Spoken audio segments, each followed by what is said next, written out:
السلام علیکم ورحمۃ اللہ وبرکاتہ۔ دوستوں، نماز دین کا ایک بہت ہی اہم اور خاص حصہ ہے۔ جب نماز دین کا اہم اور خاص حصہ ہے تو ضرورت ہے اس بات کی کہ نماز کو خشوع اور خضوع کے ساتھ پڑھا جائے، سنت کی رعایت کرتے ہوئے پڑھا جائے تاکہ نماز کی قبولیت میں کوئی شک باقی نہ رہے۔ لیکن بعض مرتبہ ایسا ہوتا ہے کہ لوگ خشوع اور خضوع کی رعایت نہیں کرتے، سنت کی رعایت نہیں کرتے اور بہت بڑی بڑی غلطیاں نماز کے اندر کر بیٹھتے ہیں، اور اتنی بڑی غلطیاں کر بیٹھتے ہیں کہ بعض مرتبہ تو نماز ہی نہیں ہوتی اور ان کو پتہ بھی نہیں چلتا، نماز فاسد ہو جاتی ہے۔ اور بعض مرتبہ نماز تو ہو جاتی ہے لیکن چونکہ سنت کی رعایت نہیں ہوتی اس لیے نماز کی قبولیت میں شک پیدا ہو جاتا ہے۔ تو اب نماز کے اندر وہ کون کون سی غلطیاں ہیں جن کی وجہ سے نماز کے اندر خرابی پیدا ہو جاتی ہے، آج کی ویڈیو میں آپ کو ان تمام غلطیوں سے باور کراؤں گا، لیکن اس امید کے ساتھ کہ آئندہ کبھی نماز کے اندر وہ خرابیاں نہیں پیدا ہوں گی انشاءاللہ۔ تو جو سب سے پہلے نماز کے اندر غلطی ہوتی ہے وہ تکبیر تحریمہ کے اندر ہوتی ہے۔ تکبیر تحریمہ کا جو سنت طریقہ ہے وہ یہ ہے کہ آپ جب نماز کے لیے کھڑے ہوں تو اپنے ہاتھوں کو نیت باندھتے وقت اپنے ہاتھوں کو جب اٹھائیں تو بالکل قبلہ رخ کر لیں، اور جو انگلیاں ہیں ان انگلیوں کے پوروں کو بھی ہلکا سا جھکا لیں تاکہ پوروں کا رخ بھی قبلے کی طرف ہو جائے۔ ہاتھوں کو کانوں تک لے جائیں اور انگوٹھوں کو کانوں کی لو سے لگائیں اور اللہ اکبر کہتے ہوئے ہاتھوں کو باندھ لیں۔ یہ سنت طریقہ ہے، لیکن بعض مرتبہ لوگ یوں کرتے ہیں کہ نماز کے اندر آتے ہیں اور جلدی جلدی کانوں تک ہاتھ نہیں لے جاتے بلکہ سینے تک یوں اٹھا کر کے باندھ لیتے ہیں، اور بعض مرتبہ تو لوگ یوں کر کے باندھتے ہیں، یعنی ہتھیلیاں قبلہ رخ نہیں ہوتی ہیں۔ تو نیت تو بن جائے گی، نماز شروع ہو جائے گی، لیکن سنت کی چونکہ رعایت نہیں کی گئی ہے اس لیے ہو سکتا ہے کہ قبولیت کے اندر شک پیدا ہو جائے۔ تو یہ پہلی غلطی ہوتی ہے۔ دوسری غلطی قیام کے اندر ہوتی ہے کہ جب لوگ نیت باندھ کر کے کھڑے ہوتے ہیں تو آپ نے دیکھا ہوگا کہ بعض مرتبہ لوگوں کے جو پیر ہوتے ہیں وہ یوں ہوتے ہیں گھومے ہوئے، یعنی قبلے کی جانب سے پھرے ہوئے ہوتے ہیں، گھومے ہوئے ہوتے ہیں، جبکہ سنت یہ ہے کہ پیروں کو بالکل سیدھا رکھا جائے، پیروں کی انگلیاں قبلے کی طرف یوں کر کے ہوں، گھومی ہوئی نہ ہو۔ تو سنت طریقہ یہ ہے کہ آپ پیروں کے اوپر دھیان دیں کہ ہمارے پیروں کی انگلیاں قبلے کے رخ کی طرف ہیں یا نہیں ہیں۔ یہ دوسری غلطی لوگ کرتے ہیں۔ تیسری غلطی جو لوگ نماز کے اندر کرتے ہیں وہ رکوع کی غلطی ہے، یعنی لوگ رکوع کے اندر جاتے ہیں تو رکوع میں جب رکوع کرتے ہیں تو جو رکوع کا سنت طریقہ ہے کہ پشت کو بالکل سیدھا کر لینا، اور سیدھا کرنے کی تشبیہ کچھ اس طور پر دی گئی ہے کہ اگر کوئی شخص آپ کی پیٹھ کے اوپر پانی کا بھرا ہوا گلاس رکھ دے تو وہ ٹک جائے، گرے نہ۔ اب لوگ اس کی بھی رعایت نہیں کرتے نماز کے اندر، اور کسی کا کوہان یوں اونٹ کی طرح اٹھا ہوا ہوتا ہے، کوئی آدھا رکوع میں اور آدھا قیام کی طرف ہوتا ہے۔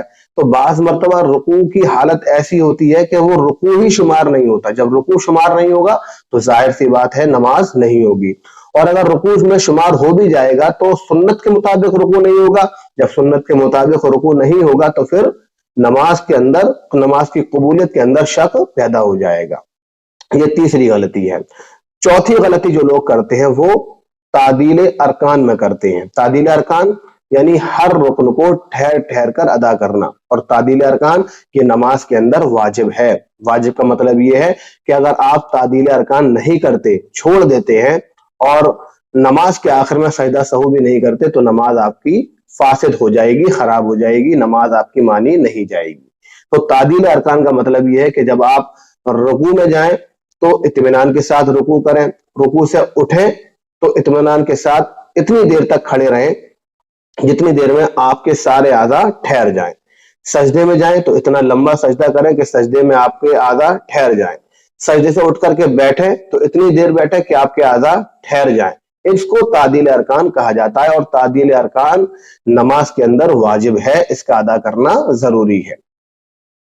اس میں لوگ غلطیاں کرتے ہیں، یعنی جلدی جلدی ادا کرتے ہیں، رکوع میں جاتے ہیں، رکوع سے کھڑے نہیں ہو پاتے، پورا فوراً ہی سجدے میں چلے جاتے ہیں۔ سجدے میں جاتے ہیں، مکمل سجدے میں نہیں جا پاتے، سجدے سے اٹھتے ہیں تو مکمل بیٹھ نہیں پاتے، پھر سجدے میں چلے جاتے ہیں۔ تو یہ جلد بازی نماز کے اندر خرابی پیدا کر دیتی ہے۔ یہ چوتھی غلطی لوگ عام طور پر نماز کے اندر کرتے ہیں۔ پانچویں غلطی جو لوگ کرتے ہیں وہ سجدے کے اندر کرتے ہیں۔ اور سجدے کے اندر یہ غلطی ایسی ہوتی ہے کہ عام طور پر لوگوں کو محسوس بھی نہیں ہوتی. مثلا لوگ سجدہ کرتے ہیں تو سجدے میں جب ناک اور پیشانی رکھنے کا وقت آتا ہے تو پیشانی رکھ جاتی ہے اور ناک زمین سے اٹھ جاتی ہے، اٹھی ہوئی رہتی ہے.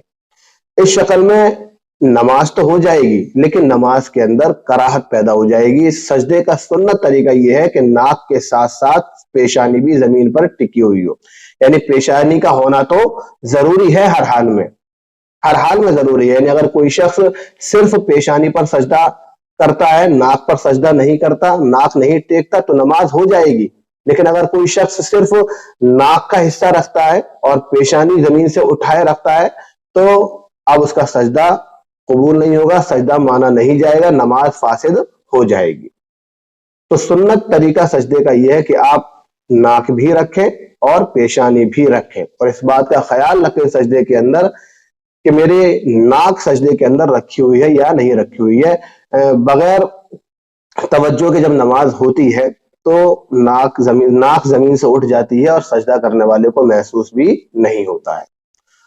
یہ تھی پانچویں غلطی. چھٹی غلطی جو لوگ نماز کے اندر کرتے ہیں وہ بھی سجدے ہی کے تعلق سے ہے، اور وہ اس طور پر ہے کہ جو لوگ جب سجدے میں جاتے ہیں تو پیچھے سے پیر دونوں اٹھ جاتے ہیں.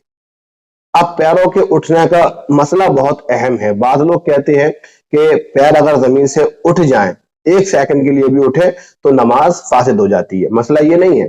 مسئلہ یہ ہے کہ اگر کوئی شخص سجدے میں گیا اور سجدے میں جانے کے بعد اس نے پیر بالکل بھی زمین پہ نہیں رکھے، سرے سے پیر زمین پر رکھے ہی نہیں، اٹھائے رکھے پورے سجدے میں، تو اب اس کی نماز درست نہیں ہوگی، نماز فاسد ہو جائے گی.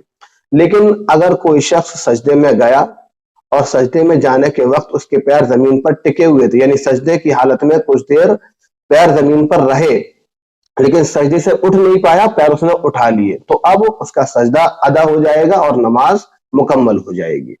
تو سنت طریقہ یہ ہے کہ آپ جتنا لمبا بھی سجدہ کریں، پورے سجدے میں آپ کے پیر زمین پر ٹکے رہنا چاہیے. یہ مستحب اور سنت طریقہ ہے جو نماز کی قبولیت کے اعلیٰ درجے کو پہنچاتا ہے.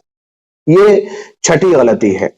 اور ساتویں غلطی جو ہوتی ہے لوگوں سے وہ تشہد کے اندر ہوتی ہے. تشہد یعنی جب ہم دوسری رکعت کے لیے بیٹھتے ہیں یا چوتھی رکعت کے لیے بیٹھتے ہیں، زانوں پر، گھٹنوں پر ہاتھ رکھ کر کے، تو ہم نے دیکھا ہے کہ بعض مرتبہ لوگ جب گھٹنوں پر ہاتھ رکھتے ہیں بیٹھنے میں تو اپنی انگلیاں بھی لٹکا لیتے ہیں، یوں گھٹنوں کو پکڑتے ہیں اور انگلیاں نیچے زمین کی طرف لٹکی ہوئی ہوتی ہیں. یہ سنت کے خلاف ہے. سنت یہ ہے کہ جب آپ تشہد میں بیٹھیں تو آپ کی انگلیاں تھوڑا زانوں سے اوپر، گھٹنوں سے اوپر ہونی چاہیے اور انگلیوں کا رخ بالکل سیدھا قبلے کی طرف ہونا چاہیے. جب قبلے کی طرف رخ ہوگا تو یہ سنت کے مطابق ہاتھ رکھنا کہلائے گا اور آپ کی نماز کے اندر خشوع پیدا ہوگا اور آپ کی نماز قبولیت کے درجے کو پہنچے گی. یہ ساتویں غلطی لوگ کرتے ہیں. اب آٹھویں غلطی جو سب سے بڑی غلطی ہے جس کی وجہ سے نماز بعض مرتبہ ہوتی ہی نہیں ہے اور لوگ سمجھتے ہیں کہ ہم نے نماز پڑھ لی ہے. وہ غلطی یہ ہے کہ آپ نے دیکھا ہوگا کہ کبھی کبھی کچھ لوگ ایسے وقت مسجد کے اندر آتے ہیں کہ امام صاحب رکوع میں ہوتے ہیں. اب وہ اتنی اسپیڈ سے اور تیز بھاگتے ہوئے آتے ہیں کہ جلدی سے اللہ اکبر کہہ کر کے سیدھے رکوع میں چلے جاتے ہیں. یعنی تکبیر جو وہ کہتے ہیں اللہ اکبر کی تکبیر تحریمہ، یہ آدھی تو قیام کی حالت میں رہ جاتی ہے اور آدھی رکوع میں جا کر کے ہوتی ہے. یہ کنڈیشن پیدا ہو جاتی ہے. اگر کسی شخص کی حالت یہ ہو گئی، یعنی وہ بھاگتا ہوا آیا، امام کو رکوع میں پایا اس نے اور بھاگتا ہوا آیا اور سوچا کہ میں رکوع کے اندر شریک ہو جاؤں اور تکبیر کہتا ہوا رکوع میں چلا گیا، آدھی تکبیر قیام کی حالت میں کہی اور آدھی تکبیر رکوع کی حالت میں کہی، تو اب اس کا قیام نہیں ہوگا. جب اس کا قیام نہیں ہوگا تو اب نماز اس کی فاسد ہو جائے گی، اس لیے کہ نماز کے اندر قیام کرنا شرط ہے، فرض ہے. طریقہ یہ ہے کہ امام اگر رکوع کے اندر ہے تو وہ آئے اور کھڑے ہو کر کے اطمینان سے اللہ اکبر پوری تکبیر قیام کی حالت میں کہے، پھر بھلے ہی وہ قیام کے اندر نہ رکے، فوراً ہی رکوع کے اندر چلا جائے، اس کی نماز درست ہو جائے گی. تو یہ 8 بہت بڑی بڑی غلطیاں ہیں جو لوگ نماز کے اندر کرتے ہیں، اور ان میں سے بعض غلطیاں وہ ہیں کہ لوگ اس کو سمجھ نہیں پاتے، انجانے میں کر بیٹھتے ہیں۔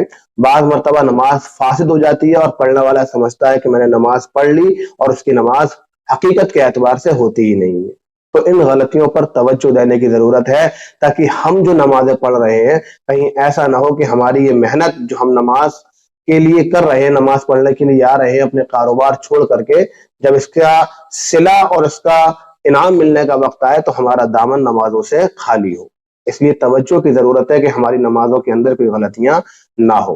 امید ہے کہ یہ ویڈیو آپ کو سمجھ میں آئے گی اور پسند بھی آئے گی۔ السلام علیکم ورحمۃ اللہ وبرکاتہ۔